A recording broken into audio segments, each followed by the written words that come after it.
আসসালামু আলাইকুম international news বাংলায় আপনাদের স্বাগতম। শুরুতে থাকছে শিরোনাম। পরমাণু চুক্তিতে ট্রাম্পের আল্টিমেটাম প্রত্যাখ্যান ইরানের। ভেনেজুয়েলার অন্তর্বর্তী প্রেসিডেন্টকে মার্কিন পররাষ্ট্রমন্ত্রীর হুঁশিয়ারি। ভারতে নিপাহ ভাইরাসের প্রাদুর্ভাব, পাকিস্তানে সতর্কতা জারি। ইরানে জুনের চেয়েও ভয়াবহ হামলা চালাতে যাচ্ছে যুক্তরাষ্ট্র। পাকিস্তান ভ্রমণে সতর্কতা জারি, যুক্তরাষ্ট্রের রণপথে যে কারণ। মধ্যপ্রাচ্যের জলসীমায় বড় ধরনের সামরিক প্রস্তুতির মধ্য দিয়ে ইরানকে আল্টিমেটাম দিয়েছেন মার্কিন প্রেসিডেন্ট ডোনাল্ড ট্রাম্প। পারমাণবিক ইস্যুতে চুক্তির জন্য সময় দ্রুত ফুরিয়ে আসছে উল্লেখ করে তিনি সতর্ক করে বলেছেন, সমঝোতায় না এলে ইরানে আগের চেয়ে আরও ভয়াবহ হামলা চালানো হবে। তবে ট্রাম্পের এই হুমকি সরাসরি প্রত্যাখ্যান করেছে ইরান। দেশটির পররাষ্ট্রমন্ত্রী আব্বাস আরাগচি জানিয়েছেন, মার্কিন চাপ বা হুমকিতে ইরান মাথা নত করবে না। একই সঙ্গে তিনি বলেন, কোনো ধরনের জবরদস্তি ছাড়া ন্যায্য আলোচনার মাধ্যমে চুক্তি হলে তাতে তেহরানের আপত্তি নেই। তার ভাষায় ইরানের সামরিক বাহিনী যে কোনো পরিস্থিতির জন্য পুরোপুরি প্রস্তুত। ইরানে যুক্তরাষ্ট্রের সম্ভাব্য হামলা নিয়ে কয়েকদিন ধরেই আন্তর্জাতিক অঙ্গনে জল্পনা চলছিল। এর মধ্যেই বুধবার ২৮ জানুয়ারি নিজের সামাজিক যোগাযোগ মাধ্যম ট্রুথ সোশ্যালে দেওয়া এক পোস্টে ট্রাম্প জানান, একটি বিশাল নৌবহর ইরানের দিকে অগ্রসর হচ্ছে, যা অত্যন্ত দ্রুততার সঙ্গে মিশন সম্পন্ন করতে সক্ষম। ট্রাম্প বলেন, পারমাণবিক কর্মসূচি নিয়ে আলোচনার সময় প্রায় শেষ। ইরান যদি পরমাণু অস্ত্র ইস্যুতে যুক্তরাষ্ট্রের সঙ্গে সমঝোতায় না আসে, তাহলে ভবিষ্যতে চালানো হামলা আগের যে কোনো সময়ের তুলনায় অনেক বেশি ভয়াবহ হবে। এই পাল্টাপাল্টি বক্তব্যে মধ্যপ্রাচ্যে নতুন করে উত্তেজনা বাড়ার আশঙ্কা করছেন বিশ্লেষকরা। ভেনেজুয়েলার অন্তর্বর্তী প্রেসিডেন্ট ডেলসি রদ্রিগেজকে আবারও কঠোর হুঁশিয়ারি দিয়েছেন যুক্তরাষ্ট্রের পররাষ্ট্রমন্ত্রী মার্কো রুবিও। ওয়াশিংটনের দাবি পূরণ না হলে রদ্রিগেজকেও সাবেক প্রেসিডেন্ট নিকোলা মাদুরোর মতো পরিণতি ভোগ করতে হতে পারে বলে সতর্ক করেন তিনি। বুধবার ২৮ জানুয়ারি মার্কিন সিনেটের বৈদেশিক সম্পর্ক বিষয়ক কমিটির সামনে দেওয়া বক্তব্যে এ মন্তব্য করেন রুবিও। তার বক্তব্যের একটি খসড়ার বরাত দিয়ে এই তথ্য জানিয়েছে বার্তা সংস্থা এএফপি। ওই খসড়ায় মার্কো রুবিও বলেন, ডেলসি রদ্রিগেজের ব্যক্তিগত ও রাজনৈতিক স্বার্থ যুক্তরাষ্ট্রের প্রধান লক্ষ্যগুলোর সঙ্গে সামঞ্জস্যপূর্ণ হবে, এমনটাই ওয়াশিংটন প্রত্যাশা করে। তবে সেই প্রত্যাশা পূরণ না হলে যুক্তরাষ্ট্র শক্তি প্রয়োগসহ সব ধরনের বিকল্প ব্যবহারে প্রস্তুত রয়েছে বলেও তিনি উল্লেখ করেন।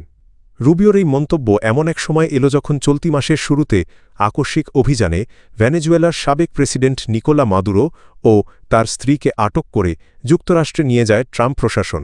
ওই ঘটনার পর থেকেই ভেনেজুয়েলার রাজনৈতিক পরিস্থিতি আরও অনিশ্চিত হয়ে উঠেছে। বিশ্লেষকদের মতে মার্কিন পররাষ্ট্রমন্ত্রীর এই বক্তব্য ভেনেজুয়েলার অন্তর্বর্তী সরকারের ওপর চাপ আরও বাড়াবে এবং লাতিন আমেরিকার ভূরাজনীতিতে নতুন করে উত্তেজনা সৃষ্টি করতে পারে। ভারতে নিপাহ ভাইরাসে সংক্রমণ ছড়িয়ে পড়ার খবরে সতর্কতা জারি করেছে পাকিস্তান সরকার। দেশটির স্বাস্থ্য মন্ত্রণালয় বিমানবন্দর, সমুদ্রবন্দর ও স্থল সীমান্তে যাত্রীদের স্বাস্থ্য পরীক্ষা ও স্ক্রিনিং জোরদার করার নির্দেশ দিয়েছে। বৃহস্পতিবার ২৯ জানুয়ারি পাকিস্তানি সংবাদ মাধ্যম শামা টিভির এক প্রতিবেদনে এ তথ্য জানানো হয়। স্বাস্থ্য মন্ত্রণালয়ের বরাত দিয়ে প্রতিবেদনে বলা হয়েছে, বড় আকারের ফলখেকো বাদুড় থেকে নিপাহ ভাইরাস মানুষের মধ্যে সংক্রমিত হতে পারে। এই ঝুঁকির কথা বিবেচনায় রেখে পাকিস্তানে প্রবেশকারী সব যাত্রী ও ট্রানজিট যাত্রীদের বিমানবন্দর, বন্দর ও স্থল সীমান্তে স্বাস্থ্য পরীক্ষা করা হবে। মন্ত্রণালয় আরও জানিয়েছে, সন্দেহভাজন লক্ষণ দেখা দিলে তাৎক্ষণিকভাবে আইসোলেশন ও প্রয়োজনীয় চিকিৎসা নিশ্চিত করার নির্দেশ দেওয়া হয়েছে। পাশাপাশি সংশ্লিষ্ট কর্তৃপক্ষকে সর্বোচ্চ সতর্ক অবস্থানে থাকতে বলা হয়েছে, যাতে দেশে ভাইরাসটির প্রবেশ রোধ করা যায়। নিপাহ ভাইরাস একটি মারাত্মক সংক্রামক রোগ, যা জনশ্বাসকষ্ট ও স্নায়বিক জটিলতা সৃষ্টি করতে পারে এবং গুরুতর ক্ষেত্রে মৃত্যুর ঝুঁকিও থাকে।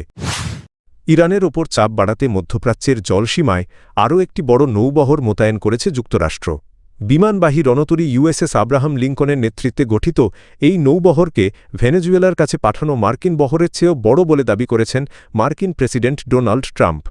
বুধবার ২৮ জানুয়ারি নিজের সামাজিক যোগাযোগ মাধ্যম ট্রুথ সোশ্যালে দেওয়া এক পোস্টে ট্রাম্প ইরানকে কড়া হুঁশিয়ারি দিয়ে বলেন, পারমাণবিক কর্মসূচি সীমিত করতে দ্রুত চুক্তিতে না এলে দেশটির বিরুদ্ধে আগের চেয়েও ভয়াবহ সামরিক হামলা চালানো হবে।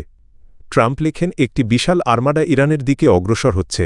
এটি প্রবল শক্তি ও উদ্দেশ্য নিয়ে দ্রুত এগোচ্ছে।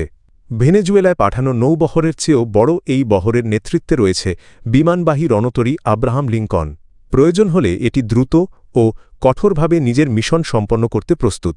মার্কিন প্রেসিডেন্ট আরও দাবি করেন এর আগে ইরান চুক্তিতে না আশায় অপারেশন মিডনাইট হ্যামারের মাধ্যমে দেশটির ভেতরে বড় ধরনের ধ্বংসযজ্ঞ চালানো হয়েছিল। ভবিষ্যতে এমন পরিস্থিতি তৈরি হলে পরবর্তী হামলা আরও ভয়াবহ হবে বলেও সতর্ক করেন তিনি। ট্রাম্পের ভাষায়, আমি আগেও বলেছিলাম চুক্তি করো, তারা করেনি, পরের হামলা হবে তার চেয়েও ভয়ঙ্কর, এমন কিছু আবার ঘটতে দিও না। নিরাপত্তাজনিত উদ্বেগের কথা উল্লেখ করে নিজেদের নাগরিকদের পাকিস্তান ভ্রমণের পরিকল্পনা পুনর্বিবেচনার আহ্বান জানিয়েছে যুক্তরাষ্ট্র। পাকিস্তানের জন্য ট্রাভেল অ্যাডভাইজরি হালনাগাদ করে এই সতর্কতা জারি করেছে মার্কিন পররাষ্ট্র দপ্তর। পাকিস্তানি সংবাদ মাধ্যম ডনের বরাতে জানা যায় গত সোমবার ২৬শে জানুয়ারি প্রকাশিত হালনাগাদ সতর্কবার্তায় পাকিস্তানকে লেভেল -৩ পুনর্বিবেচনা করে ভ্রমণ করুন শ্রেণীতে রাখা হয়েছে।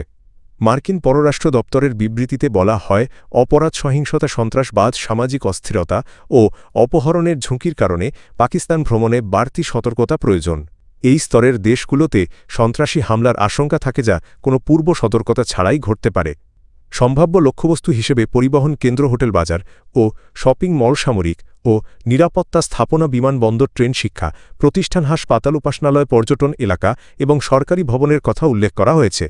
এছাড়া পাকিস্তানের খাইবার পাখতুনখোয়া প্রদেশের কিছু অংশকে লেভেল -৪ ভ্রমণ করবেন না অঞ্চল হিসেবে ঘোষণা করেছে যুক্তরাষ্ট্র। ওই এলাকায় কোনো কারণেই ভ্রমণ না করার জন্য মার্কিন নাগরিকদের স্পষ্ট নির্দেশনা দেওয়া হয়েছে।